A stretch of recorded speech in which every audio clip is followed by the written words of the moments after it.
In 1925, a man walked into one of the most expensive hotels in Paris. He sat down with a room full of wealthy businessmen and he sold them the Eiffel Tower. He didn't own it, nobody did. It was never for sale. And here's the part that still gets me. After he put it off, after he got away clean with a suitcase full of cash, he came back to Paris a few weeks later and tried to sell it a second time. This is the true story of Victor Lustig, a man the FBI would one day call the smoothest con artist who ever lived, and how he ran a scam so absurd, so impossibly bold that it should never have worked even once. Stick around, because the way he finally got caught is even stranger than the way he got away.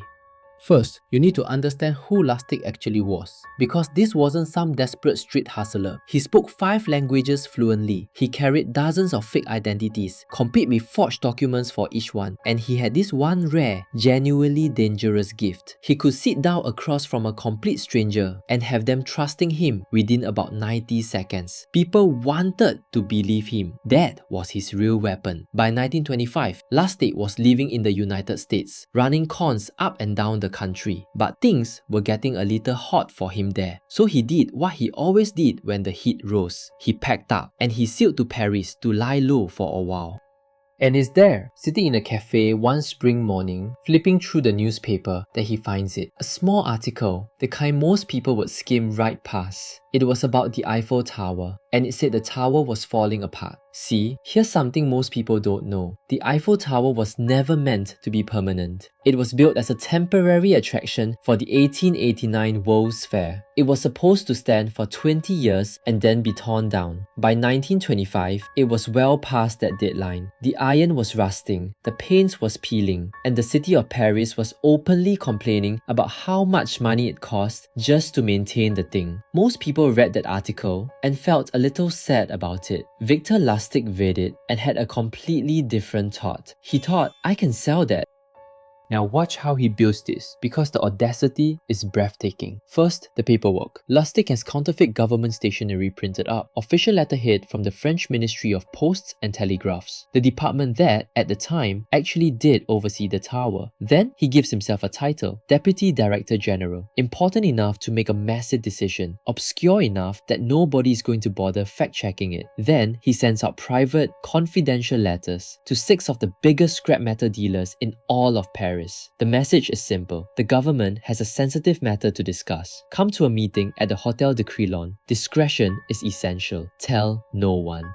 And every single one of them shows up. Because the Crillon wasn't just any hotel. It was one of the most prestigious addresses in Paris. The kind of place where real government business actually happened. Everything about the setting whispered, this is legitimate. So Lustig stands before these 6 men and he lets them in on a state secret. The city, he tells them, has made a difficult decision. The upkeep has become impossible. The Eiffel Tower is going to be quietly demolished, and all of that iron, 7,000 tons of it, is going to be sold off for scrap to one lucky dealer in this very room.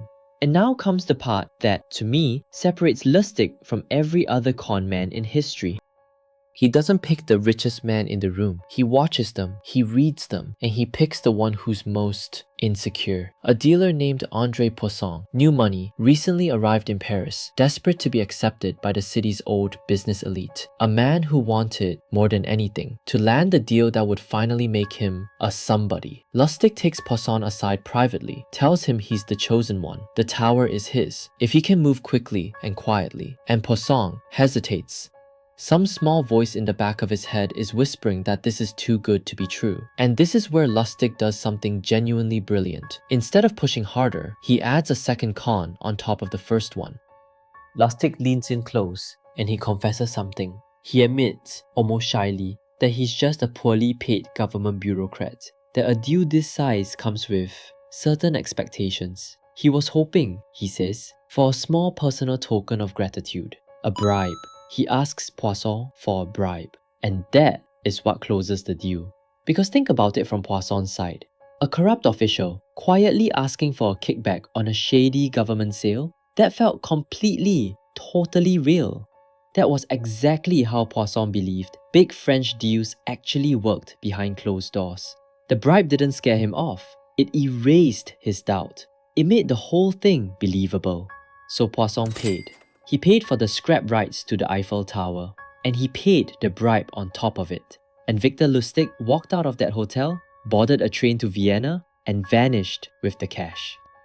Now, you think that's the end of it. Take the money, disappear forever, never look back. That's what any sane criminal would do. But Lustig doesn't run far. He sits in a hotel in Vienna, and every single day, he buys the Paris newspapers. He's waiting. He's waiting for the scandal to break, for the inevitable headlines about the fool who got tricked into buying a national monument. And the headlines never come. Days pass, then weeks, nothing, silence. Because André Poisson was so utterly humiliated, so terrified of becoming the laughingstock of Paris, the man who bought the Eiffel Tower from a stranger, that he never went to the police. He just swallowed the loss, quietly, completely. He told no one.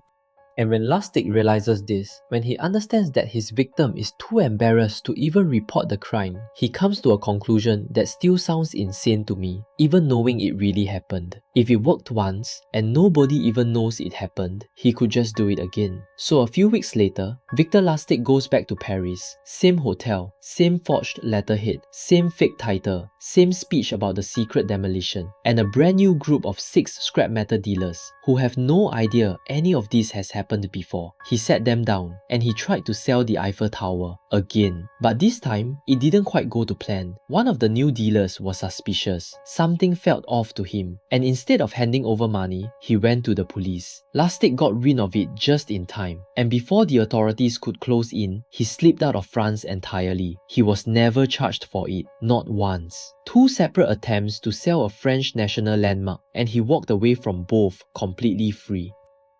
Victor Lustig spent the next decade running cons across 2 continents, leaving a trail of swindled victims behind him. But here's the part most retellings leave out. For 10 years, Lustig got away with everything until his own girlfriend turned on him. She'd found out he was seeing someone else, and out of pure jealousy, she called the police herself. That tip is what put federal agents on his trail. Until 1935, New York City, a federal agent spots a man on a street corner and recognizes his scar. They arrest him on the spot for counterfeiting. In his pocket, a key. That key opens a locker at a Times Square subway station. And inside that locker, $51,000 in fake $100 bills and the printing plates he made them with. 2 attempts to sell the Eiffel Tower, and in the end, they got him for counterfeiting. He was never charged for the tower, not once. Victor Lustig died on Alcatraz in 1947.